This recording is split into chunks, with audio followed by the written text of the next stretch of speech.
Sehubungan dengan tema bulanan pada gereja kita, membangun pelayanan dan membangun gereja Tuhan, saya mengambil subtemanya dari bagian itu, saved to serve, diselamatkan untuk melayani, selamatkan untuk melayani. Bapak saudara kekasih dalam Tuhan Yesus, mari kita lihat pembacaan firman Tuhan yang mengawali renungan kita hari ini. 1 Petrus pasal yang ke-2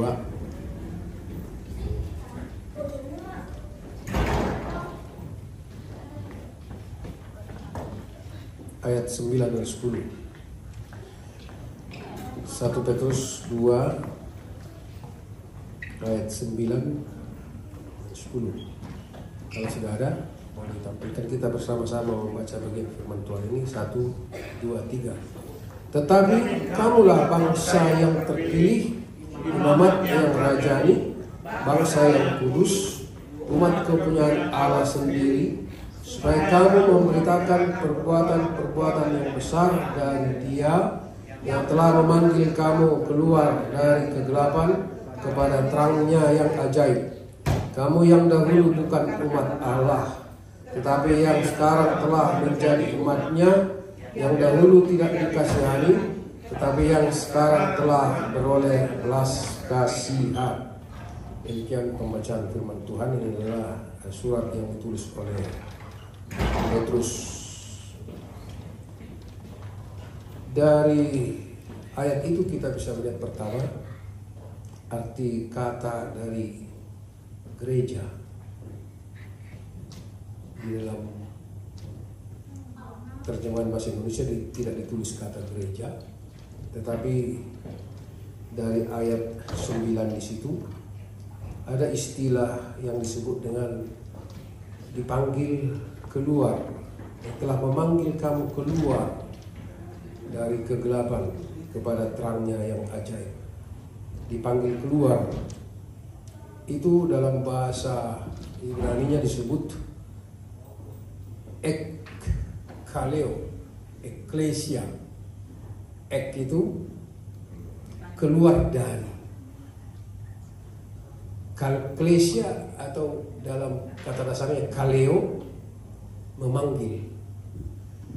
Ya, jadi orang-orang yang dipanggil keluar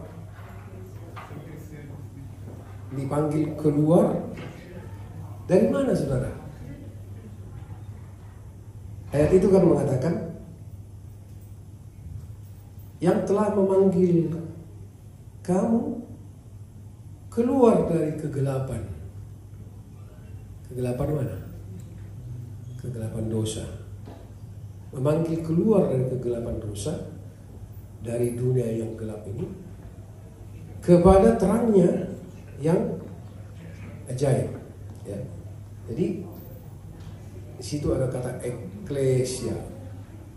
Ek keluar dari, kaleo memanggil. Jadi memanggil keluar dari kegelapan. Nah, orang-orang yang dipanggil keluar, ya, dipanggil keluar dari dunia yang gelap atau dipanggil keluar dari kegelapan dosa kepada terang Kristus yang ajaib.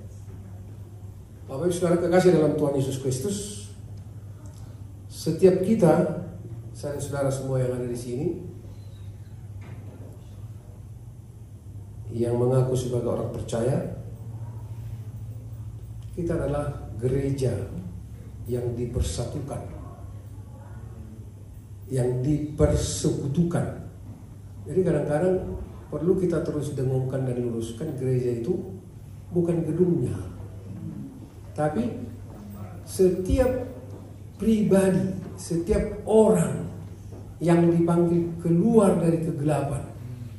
Saya dan saudara adalah gereja Tuhan yang dipanggil keluar dari gelap dunia ini, dari dosa, dibawa ke dalam satu persekutuan bersama-sama. Setiap pribadi-pribadi yang dipanggil keluar itu berkumpul bersama, disatukan dalam satu persekutuan, inilah persekutuan jemaat Tuhan, gereja Tuhan. Ya, kalau orang berpikir selama ini gereja ya gedungnya oke lah, wadah di mana tempat orang-orang yang dipanggil keluar itu bersekutu, berkumpul bersama. Amin ya. Dipanggil keluar, dipersatukan, dipersekutukan dalam satu komunitas sebagai orang percaya. Inilah komunitas kita hari ini.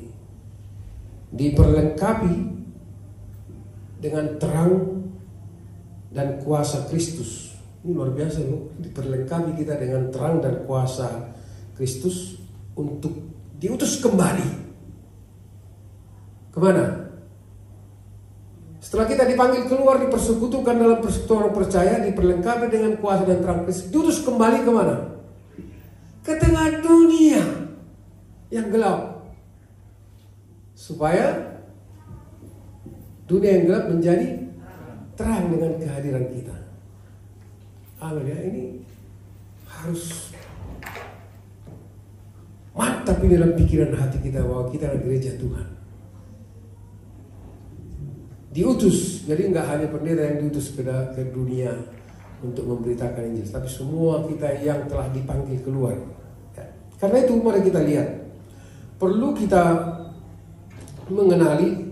kenali dulu baik-baik status kita sebagai gereja Tuhan, sebagai orang percaya.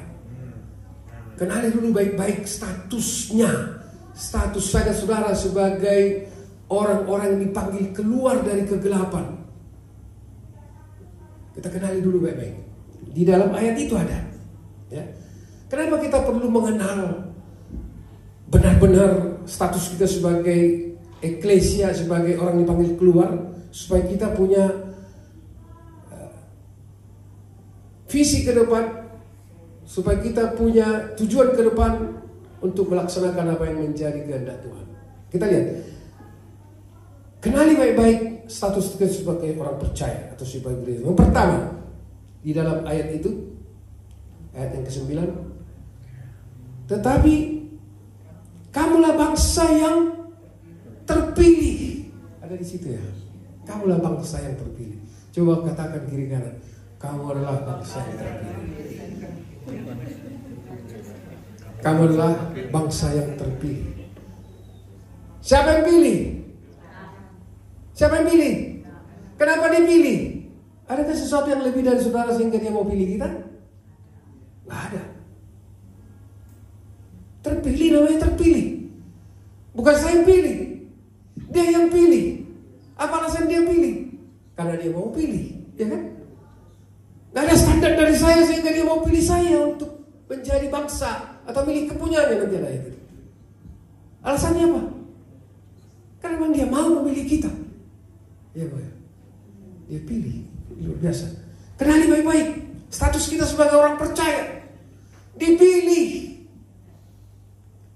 Kita dipilih dari segala bangsa. Kita dipilih dan dikuduskan, dan seterusnya. Ini status yang pertama yang kita miliki dari Tuhan. Allah memilih kita atau terpilih bukan karena ada sesuatu yang istimewa dari hidup kita, bukan karena kondisi tertentu pada diri kita. Tidak ada. Kondisinya memang karena berdosa Allah mau pilih. Tapi kondisi yang lain nggak ada. Mungkin kita merasa bahwa kita punya sesuatu yang lebih, tidak ada. Jadi dalam bahasa Inggris dikatakan unconditional election. Unconditional election, apa itu? Pemilihan unconditional election, pemilihan tanpa syarat. Nggak ada syarat apa-apa dari kita sehingga dia mau pilih kita. Bayangkan itu, saudara. Ini status kita sebagai orang percaya, sebagai gereja Tuhan. Unconditional election. Bukan karena saya gagah, bukan karena saudara cantik, cakap, bukan karena saudara punya uang lebih banyak, enggak. Bukan karena saudara punya lebih hebat dalam kepintaran, enggak. Bukan karena segala sesuatu yang mungkin ada pada kita, enggak. Puji Tuhan ya. Dia pilih karena Karena dia mau memilih kita. Bersyukurlah bahwa hari ini, atau pastikanlah juga bahwa hari ini saudara adalah orang pilihan Tuhan. Amin. Katakan kepada kiri kanan saudara, saya adalah pilihan Tuhan. Saya adalah pilihan Tuhan. Bayangkan diri saudara dengan segala keberadaan kita sebagai orang berdosa, tapi Tuhan bilang aku mau pilih kamu. Itu satu yang kontradiktif kan? Sangat kontradiktif sekali. Tapi Tuhan bilang aku mau pilih kamu. Unconditional election. Pemilihan Allah yang tanpa syarat. Tidak ada syarat. Saya renungkan ini, saya Tuhan, terima kasih Engkau memilih saya, dan saya tahu Engkau yang memastikan bagi saya bahwa Engkau pilih saya untuk menjadi milikmu. Itu status kita yang pertama. Ya, saya sudah mengatakan, bukan karena kita kaya dan seterusnya. Tidak ada satu orang pun yang layak di hadapan Allah. Semua sudah berdosa, tetapi karena kemurahannya, karena kasih dan rahmatnya, karena anugerahnya dalam kedaulatannya, dia pilih saya dan saudara. Dalam Yohanes 15 ayat 16 dikatakan, bukan kamu yang memilih aku, tetapi akulah yang memilih kamu. Kalaupun ada orang itu, puji Tuhan, aku telah memilih Allah untuk menjadi Tuhan dan memilih Yesus menjadi Tuhan dan Juru Selamatku. Oke lah, kita benarkan itu. Tapi yang benar adalah Allah mendahului memilih dia, sehingga Allah memberi iman kepada dia. Dia akhirnya memutuskan untuk memilih Yesus Tuhan Juru Selamat. Ayat ini mengatakan, bukan kamu yang memilih aku, tetapi akulah yang memilih kamu. Allah memilih kita. Ayat-ayat yang lain banyak juga di dalam Efesus 1:4. Sebelum dunia dijadikan, nggak terbayangkan itu, tapi saya nggak bahas konteks itu lebih dalam, tapi mengingatkan kita bahwa status kita, Allah memilih kita lebih dahulu. Allah memilih kita juga sesuai dengan rencananya dan kerelaannya. Dia punya rencana untuk memilih kita. Dia punya kerelaan. Dia rela, dia mau pilih kita. Bayangkanlah kalau rela. Ya kalau dia rela, dia pilih, ya dia pilih.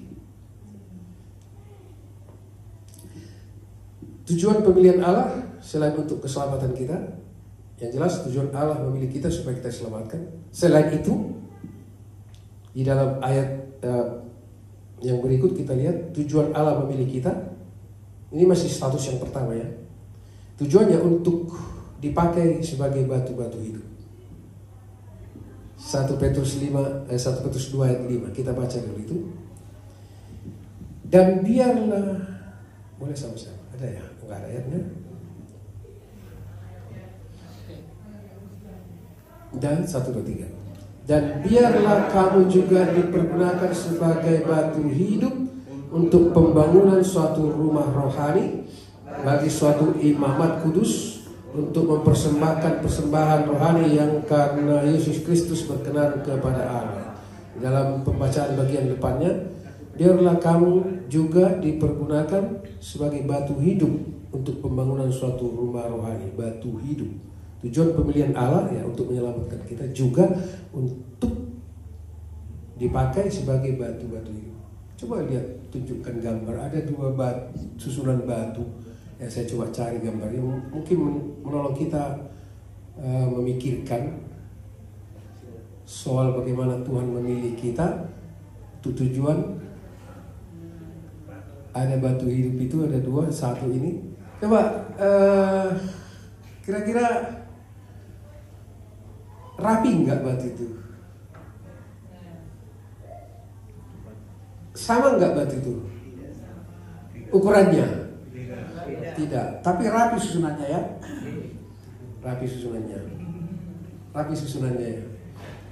Ada nggak di antara kita yang sama semuanya? Berbeda-beda ya. Tapi dipersatukan untuk bisa dipakai untuk menjadi batu hidup, membangun kerajaan Allah. Batu. Kemudian yang lain coba lihat, ada satu lagi. Ini. Batu apa ini? Batu alam kan? Dia apa? Disusun kan? Baik-baik. Rapi nggak? Hah? Tidak rapi. Rapi atau tidak rapi? Atau seragam nggak? Nggak seragam. Tapi tersusun baik kan? Ketidakseragaman yang teratur. Jangan harapkan kita bisa seragam semua. Nggak bisa, saya nggak akan bisa sama dengan Tuhan Bapak Pendeta Luka, nggak bisa. Ada yang lain. Kapasitas kita segala macam berbeda, ya. Tapi disusun baik-baik menjadi sesuatu yang indah kan? Kalau saya lihat, saya lebih suka ini daripada batu yang rapi tadi itu. Saudara terserah mana yang paling suka. Pak Luka mana yang paling suka, batu ini atau batu bata ini? Batu bata. Biasanya saya suka ini ada seninya gitu ya. Coba ya, disusun semua jadi rapi. Ah ini memang simetris gitu ya. Kalau yang tadi ini yang satu itu teknik. Iya. Tapi ini batu-batu alam yang disusun loh. Ada artistik sekali ya. Nah, Tuhan mau kita juga seperti itu disusun. Nggak bisa sama saya dan semua yang lain. Tapi kalau Tuhan yang menyusunnya baik, artistik banget, luar biasa. Walaupun tidak seragam, nggak perlu nuntut seragam. Kalau seragamnya di luar tapi di dalam hatinya nggak seragam, ya sama aja, nggak perlu. Banyak sekali saya lihat baju seragam uniform, tapi kenyataannya hatinya nggak satu gitu, nggak seragam. Bagaimana tersusun baik gitu kan? Ya, saling sikut, saling apa gitu. Nah, tujuan tadi yang pertama, status kita yang pertama dipilih Allah. Untuk tujuan apa? Selamatkan ya, untuk tujuan dipakai sebagai batu-batu hidup. Saya lihat itu luar biasa saya. Tuhan, terima kasihlah untuk mengingatkan bahwa kami nggak akan bisa seragam di sini. Tetapi ketidakseragaman kami, ketidaksamaan kami ini menjadi sesuatu yang unik, bisa dipersatukan, disusun baik karena Kristus untuk dipakai sebagai batu-batu hidup, ya kan? Dipergunakan sebagai batu hidup untuk pembangunan suatu rumah rohani, ya. Oke, yang kedua, status kita yang kedua kita lihat save to serve tadi judulnya kan. Kita lihat status kita yang kedua Pak, imamat yang rajani. Ini status kita sebagai gereja Tuhan yang kedua, sebagai jemaat Tuhan, sebagai orang percaya. Imamat yang rajani. Apa itu artinya? Seorang imam yang memiliki akses langsung kepada Tuhan dan diberi atau memiliki otoritas layaknya seorang raja. Itu imamat yang rajani. Ya, seorang imam yang memiliki akses langsung kepada Tuhan. Kalau dalam perjanjian lama itu, imam adalah pengantara umat. Pengantara umat. Orang-orang Israel yang berdosa datang kepada Tuhan melalui imam, ya. Pengantara umat kepada Tuhan dalam memohonkan pengampunan dan belas kasihan Tuhan. Itu imam dalam perjanjian lama. Ya.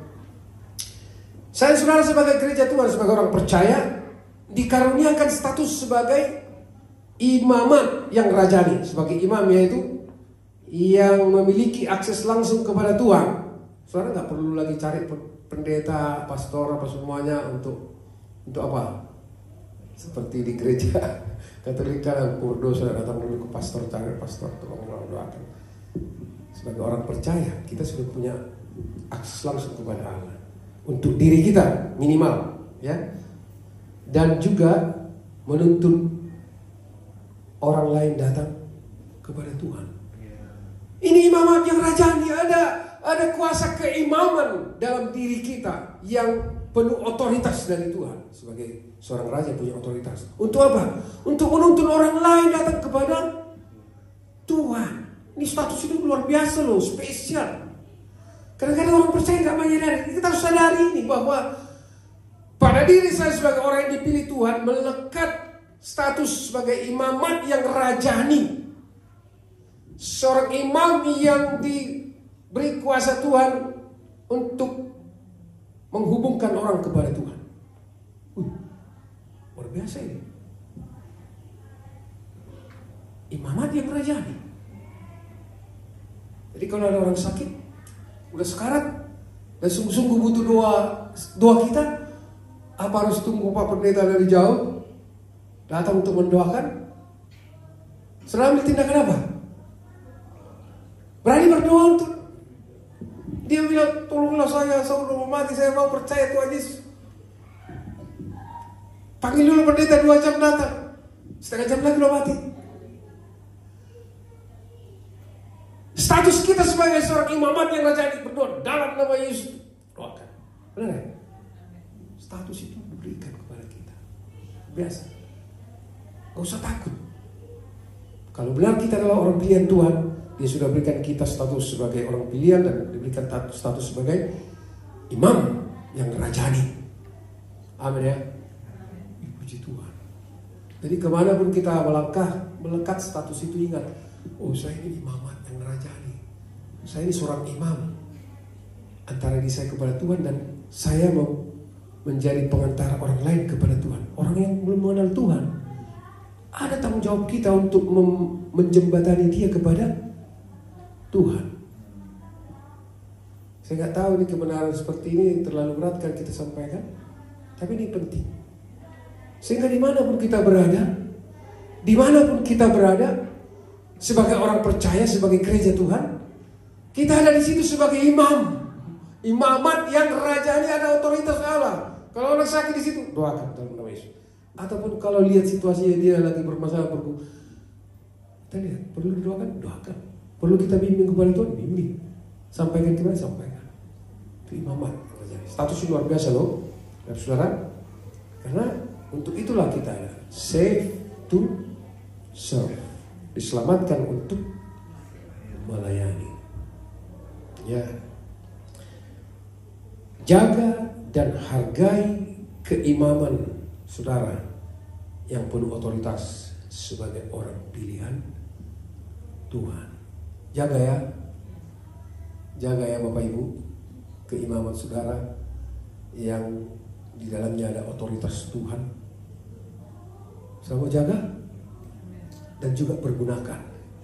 Selain jaga, pergunakan juga. Biasa, puji Tuhan. Status yang ketiga, sebagai gereja Tuhan yang dipanggil keluar dari kegelapan, Dia berikan kita status yang pertama, apa tadi? Bangsa yang terpilih. Yang kedua, imamat yang kerajaan. Yang ketiga, bangsa yang kudus. Apa artinya bangsa yang kudus? Bangsa yang kudus, kumpulan orang-orang yang sudah dikuduskan oleh darah Yesus. Yang pertama, kita adalah orang-orang pribadi pos pribadi yang telah dikuduskan oleh Tuhan, dipersatukan. Kemudian kita adalah orang-orang yang juga dikhususkan. Bangsa yang kudus itu dikuduskan dengan darahnya. Bangsa yang kudus berarti dikhususkan, dipisahkan. Dipisahkan dari mana? Dari kehidupan yang tidak benar, dari dosa. Jadi kita adalah orang yang sudah dipisahkan. Bangsa yang kudus, orang dikhususkan, dipisahkan dari yang tidak kudus, dipisahkan dari cara-cara kehidupan duniawi. Amin ya. Itu ada. Jadi terpisahkah kita dengan orang yang belum mengenal Tuhan? Terpisah. Tapi bukan berarti memisahkan diri, menjauhkan diri dan tidak lagi. Justru terpisahnya adalah saya ini orang sudah dipisahkan, dikuduskan, dispesialkan. Biasa nih. Dikhususkan. Orang-orang yang berbeda cara hidup, tingkah laku, karakter, perkataan, dan perbuatan dengan orang yang tidak mengenal Tuhan, itu orang kudus, orang yang sudah dikhususkan, orang yang sudah dipisahkan. Jadi nggak boleh lagi ikut cara-cara orang yang belum mengenal Tuhan. Oh ya Tuhan, saya Engkau sudah kuduskan dengan darah. Ya Tuhan, saya ini sudah Engkau khususkan bagi kemuliaan-Mu. Oh ya Tuhan, Engkau sudah pisahkan aku dari cara-cara kehidupan itu. Ini status ini harus dijaga baik. Amin ya. Bangsa yang kudus. Karena harga penebusan untuk memisahkan kita dari dosa sangat mahal. Harga penebusan untuk memisahkan kita dari dosa sangat mahal. Berapa harganya? Harganya berapa? Hidup dan matinya Kristus. Itu harganya. Hidup dan matinya Kristus. Darah Kristus. Jadi saudara, ini mahal. Mahal. Berapa harga saudara? Berapa harga Pak? Hah? Seharga hidup dan matinya Yesus.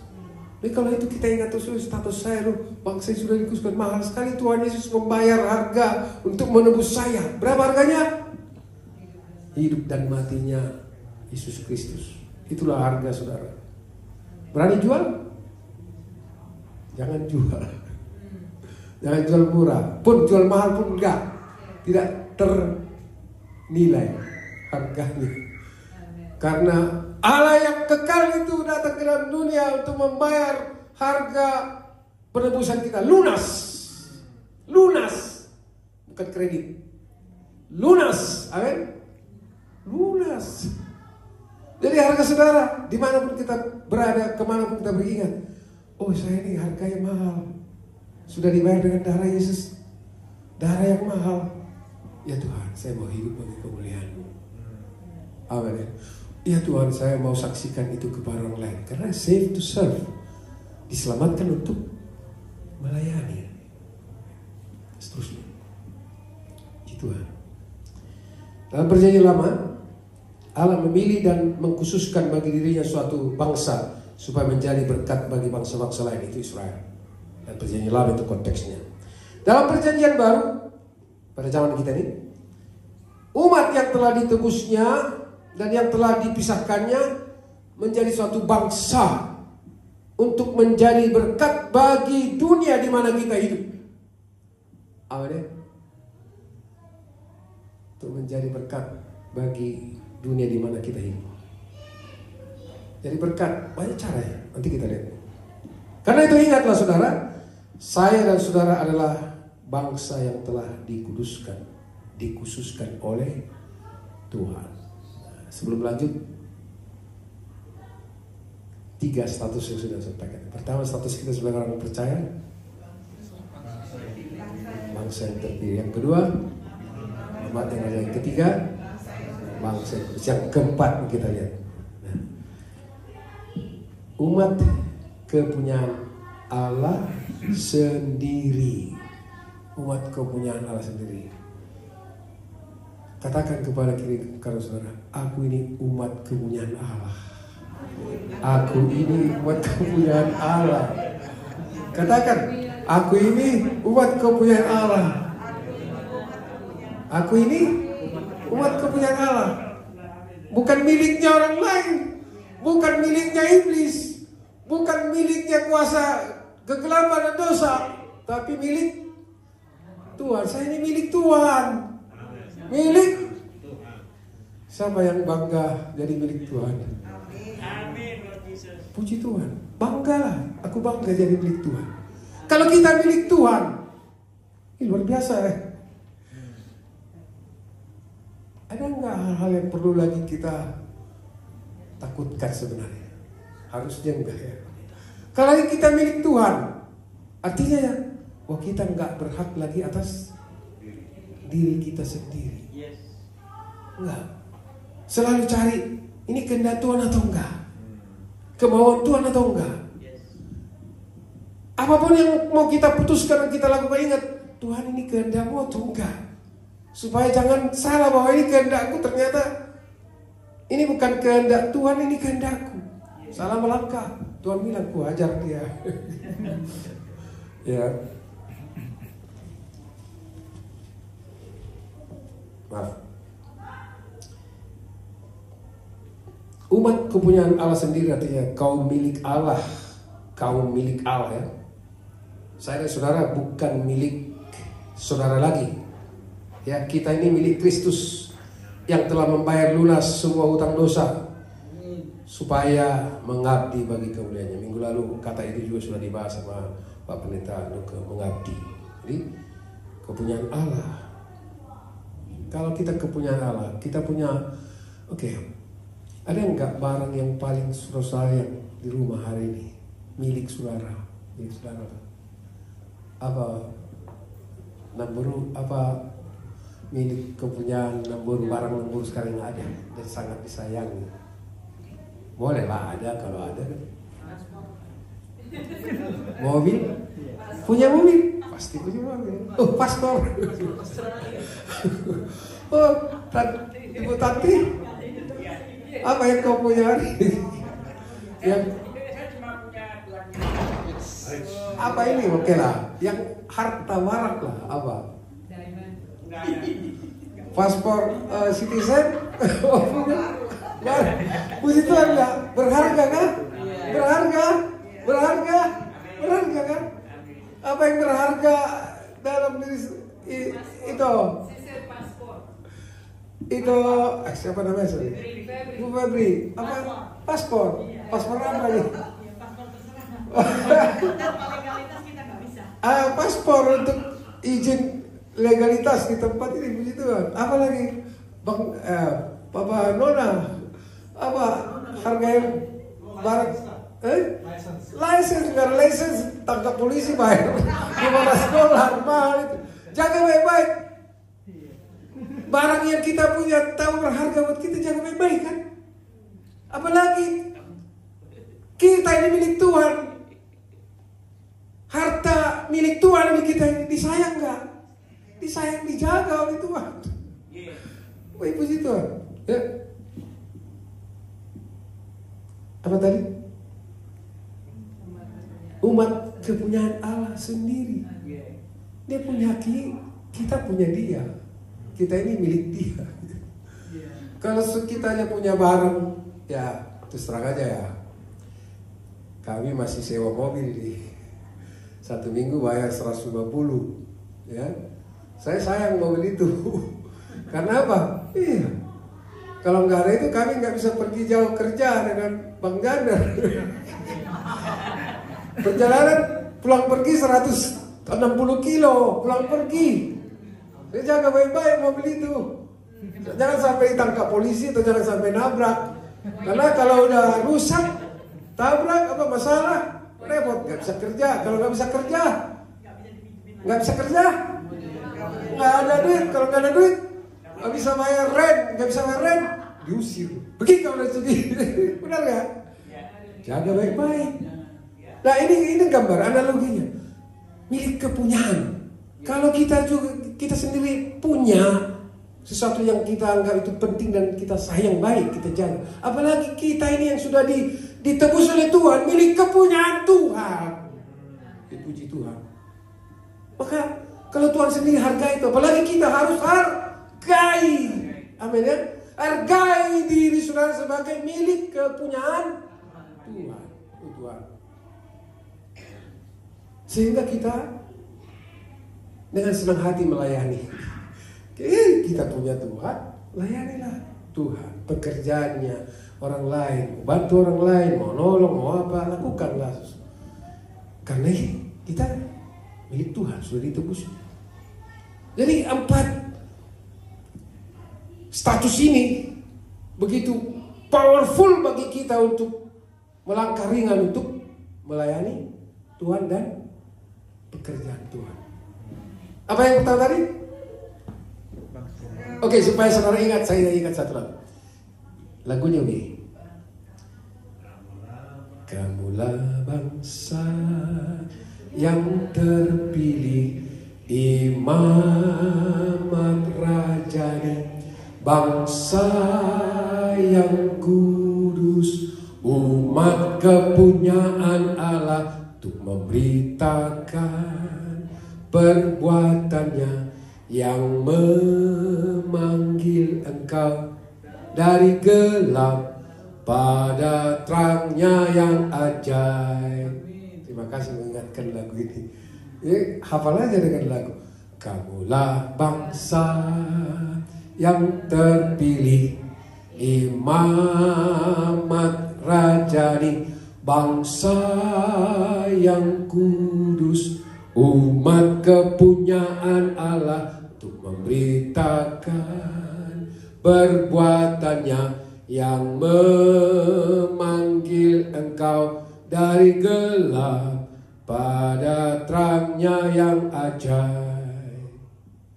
Powerful sekali apa yang telah dikerjakan oleh Allah, memberikan kita status yang luar biasa. Sehingga tujuan Tuhan memilih kita supaya kita memberitakan perbuatan-perbuatannya yang ajaib. Apa perbuatan Tuhan yang ajaib dalam hidup kita? Pertama, pengorbanannya di kayu salib itu yang sudah kita terima. Terus alami itu. Kalau kita belum alami itu, nggak bisa kita sampaikan kepada orang lain.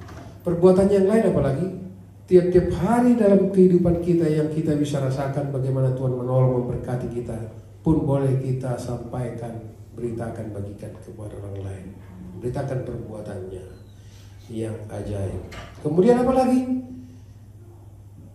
Memberitakan Injil, kabar baik tentang Yesus. Ya. Hidup memuliakan Tuhan.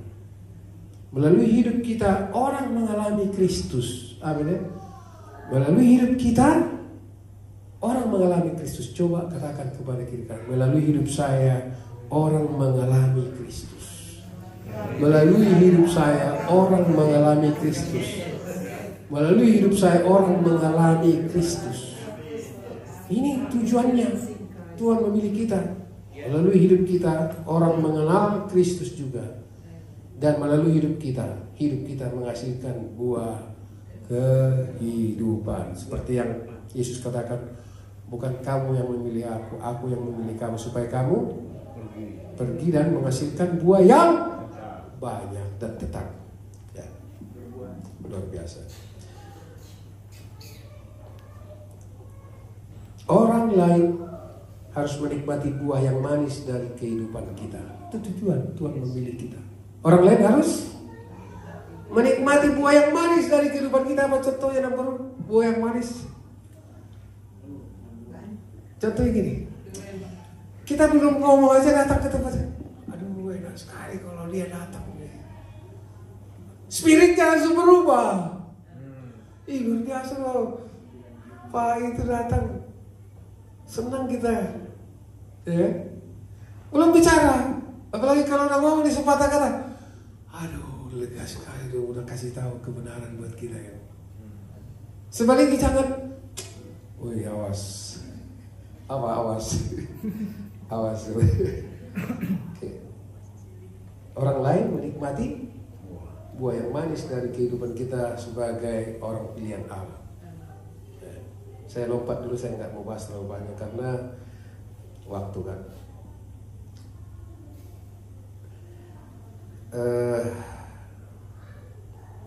Saya mau coba sampaikan satu hal.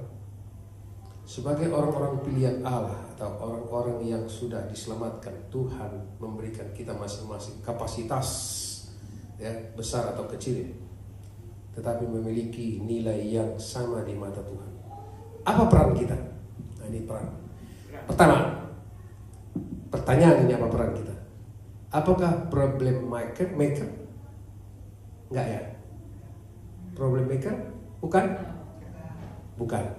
Buang. Saya bukan problem maker. Kemudian, apakah problem solver? Jadi problem solver? Apa artinya? Memberikan jalan keluar terhadap masalah orang lain. Kalau problem maker, pembuat masalah orang lain, jangan. Aku nggak mau pembuat masalah orang lain. Saya mau jadi problem solver, puji Tuhan. Jadilah problem solver. Tiap kali kita datang, selalu orang, bang, gimana caranya menyelesaikan masalah ini? Selesaikan masalah, kasih jalan keluar. Pandangan pikiran kita masukkan dengan firman Tuhan juga boleh. Apakah menjadi follower saja? Untuk pertama-tama bolehlah jadi follower, tapi selanjutnya jadilah terus sebagai leader, pemimpin. Ya, nggak usah pikir pemimpin banyak orang, pimpin 1-2 orang. Kalau kita bisa pimpin 1 orang datang kepada Tuhan, pimpinlah 1 orang datang kepada Tuhan. Contohnya dari kita ada nggak? Ada. Petrus nggak akan jadi apa-apa kalau tidak dipimpin oleh si Andreas. Benar kan? Walaupun Petrus sebagai seorang rasul yang terhebat dalam pandangan kasat mata itu, kali berkhotbah dia 3.000 orang bertobat ya setelah pencurahan Roh Kudus. Tapi kalau bukan Andreas yang menuntun dia datang kepada Tuhan, Andreas cuma satu yang dibawa. Setelah dia mengalami perjumpaan dengan Yesus, dia bilang, bang, abangnya itu, saudaranya, ayo, aku sudah melihat Mesias, kamu mau ikut? Ayo, dibawa kepada Yesus. Di tangan Yesus, Petrus diubahkan dari Simon jadi Petrus. Jadi harus jadi apa? Leader. Mari kita jadi leader, nggak usah pikir pada banyak orang. Untuk satu orang juga nggak apa-apa. Tapi orang itu diubah di tangan Tuhan menjadi seorang yang luar biasa dipakai Tuhan. Mau jadi apa lagi? Story maker? Pembuat sejarah? Jadilah pembuat sejarah. Sejarah yang baik tentunya. Sejarah yang menuntun orang kepada kekekalan tentunya. Amin. Saya bersyukur ada orang-orang yang pernah saya layani di waktu melayani di New Jersey. Dari dia tidak bisa berdoa, akhirnya dia bisa berdoa, akhirnya dia memutuskan menjadi pelayan, dan akhirnya dia menjadi misionaris. Sampai hari ini masih ada komunikasi dengan dia. Luar biasa ya. Terima kasih Tuhan untuk sejarah ini. Jadilah apa? Story maker, pembuat sejarah. Buat orang lain yang nama Tuhan dipermuliakan. Amin ya. Saya bersyukur bahwa ada orang yang membuat sejarah dalam hidup saya. Sampai hari ini saya kenang dan masih ada komunikasi dengan dia. Dia jadi bapak rohani saya. Saya bilang, Pak, terima kasih kau jadi story maker untuk hidup saya. Saya tidak pernah lupa ada berkat saya kirim, Pak, berkat buat Bapak Ibu. Umur sekarang 67 bersama dengan Pak Noka. Dia dosen saya dulu, juga jadi mentor saya, pendeta saya. Ada di Kalimantan sekarang. Dia jadi story maker buat hidup saya. Jadilah story maker sebagai orang-orang yang sudah diubahkan oleh Tuhan. Gak usah buat banyak orang. Buat satu orang puji Tuhan. Sehingga orang-orang itu hidup di dalam pengenalan akan Tuhan. Mau jadi apa lagi? Jadi visioner? Jadi juga jadi visioner. Apa itu visioner? Orang yang memiliki visi ke depan dari Tuhan untuk ya, mungkin membangun gereja, mungkin untuk mengarahkan orang. Ya. Ada seorang pendeta yang terkenal kulit hitam, namanya Martin Luther King Jr. Dia itu adalah seorang visioner. Statementnya salah satu yang terkenal. I have a dream. I have a dream. Tiap kali dia khotbah kepada ribuan orang kulit hitam, dia bilang, I have a dream. Saya punya mimpi. Mereka bilang, apa mimpimu? Tolong kumpulin dulu sebanyak-banyaknya orang kulit hitam supaya saya sampaikan mimpi saya. I have a dream. Orang penasaran apa mimpi? Kumpulin dulu banyak orang. Kita membuat demonstrasi besar-besaran. Demo apa? Demo. Kita mau nuntut persamaan hak di Amerika ini. Supaya kita sama. Walaupun kita kulit hitam dengan kulit putih harus sama. I have a dream. Saudara, itu terjadi tahun 50-60-an. Karena visioner, mimpinya Martin Luther King Jr. Mereka mengadakan demonstrasi berminggu-minggu menuntut persamaan hak. Dan lahirlah undang-undang persamaan hak di Amerika. Bahwa tidak ada lagi kulit berwarna kelas 2, kelas 3. Sama derajat. Ada buahnya hasilnya. Walaupun sekian puluh tahun hasilnya banyak. Presiden Amerika pernah ada kulit berwarna? Siapa dia? Obama, Barack Obama. Bukan kulit putih kan? Kan hasil dari apa? Orang yang punya visi. Visioner. I have a dream. Apa mimpi saudara? Apa mimpi? Apa mimpi saudara? Coba katakan, I have a dream. Ada lagu juga. I have a dream. Jadilah pemilik visi atau visioner yang punya mimpi yang tentunya memuliakan Tuhan. Bermimpilah hari ini, katakan, Tuhan, saya punya visi, punya kerinduan. Satu orang aja saya pimpin hari ini, tahun ini kepada Tuhan. Untuk mengenal Engkau Tuhan sebagai Tuhan yang juru selamat. Dan terserahlah Tuhan kalau memang dia akan jadi orang yang lebih hebat nanti dari saya, apa-apa. Seperti Andreas. Dia gak cemburu. Andreas pekerjaan kecil, membawa Petrus. Tapi di tangan Tuhan Petrus menjadi something. Dari yang nothing menjadi something. Yang gak ada apa-apa jadi sesuatu yang luar biasa dikenal. Ya, nggak usah takut. Mungkin kapasitas kecil Tuhan akan terima. Kalau memang Tuhan kasih kapasitas besar, terima juga. Luar biasa ya. Kita sudah diubahkan untuk jadi berkat. Save to serve. Diselamatkan untuk melayani. Apa mimpi saudara? Ya. Jadilah kalau mau jadi problem solver, jangan problem maker. Wow. Kalau hari ini Anda jadi follower, jadilah leader. Follower bolehlah untuk menanjak kepada leader. Kalau Anda rindu menjadi story maker, jadilah story maker. Bagi kehidupan seseorang atau kehidupan besar, catatlah sejarah, buat sejarah. Kalau saudara menjadi seorang visioner, jadilah menjadi seorang visioner untuk melayani Tuhan dan pekerjaan Tuhan. Amin.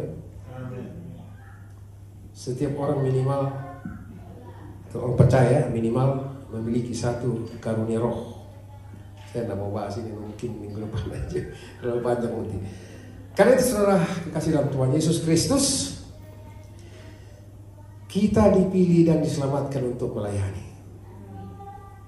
Mari katakan kepada kiri kanan, saya dipilih dan diselamatkan untuk melayani.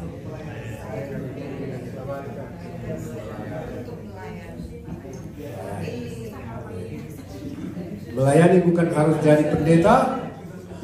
Melayani di dunia di mana Tuhan kirim dan tempatkan kita. Jadilah pelayan Tuhan, hamba Tuhan, the servant of God. Layanilah baik-baik. Hidup kita jadi berkat. Hidup kita mengubahkan orang lain. Hidup kita menginspirasi orang lain. Hidup kita menguatkan orang lain. Hidup kita membangkitkan semangat orang lain untuk datang kepada Tuhan Yesus. Selamat melayani dan selamat mengabdi bagi kemuliaan Tuhan. Selamat melayani Raja di atas segala raja. Kasih Tuhan Yesus. Terima kasih Bapa di surga untuk malam hari ini. Kami telah mendengarkan kebenaran firman. Terima kasih untuk memilih kami, menjadikan kami imamat yang rajani. Terima kasih untuk menjadikan kami bangsa yang kudus. Terima kasih Tuhan untuk menjadikan kami milik kepunyaan, sehingga tidak ada alasan lagi bagi kami untuk tidak mengabdi dan melayani Engkau. Dengan hidup kami yang telah Engkau tebus, dengan hidup kami yang telah Engkau bayar harganya sangat mahal, yaitu dirimu sendiri. Terima kasih Bapa. Karena itu kami mohon, penuhkanlah kami dengan Roh-Mu yang kudus. Biarlah kami menjadi orang-orang yang memberi arti bagi dunia di mana kami ada. Melayani Tuhan dan pekerjaan-Mu dengan cara mengabdikan hidup kami, membangkitkan semangat orang lain, meneguhkan orang lain, menolong orang lain, menuntun orang datang kepada Tuhan Yesus, mendoakan orang-orang yang membutuhkan pertolongan doa, dan berbagai hal yang lain yang bisa kami kerjakan. Bapa, dengan pertolongan dan kepenuhan Roh-Mu yang kudus di pikiran, di hati kami, memampukan kami mengerjakan itu. Terima kasih untuk status yang begitu agung yang Kau sematkan kepada kami, bukan untuk disombongkan, tetapi untuk kami syukuri dan kami pakai memuliakan Tuhan selama Engkau berikan kami kesempatan hidup di tengah dunia ini. Terima kasih Tuhan. Berdoa bagi jemaat-Mu, jadilah kiranya kami sekalian sebagai hamba-hamba-Mu yang membawa keberkatan kepada banyak orang. Terima kasih Bapa. Kiranya firman-Mu meneguhkan kami, menyemangati kami untuk menjadi berkat, diselamatkan untuk melayani Tuhan dan pekerjaan. Dalam nama Yesus kami berdoa, ucap syukur. Haleluya. Amin. Puji Tuhan.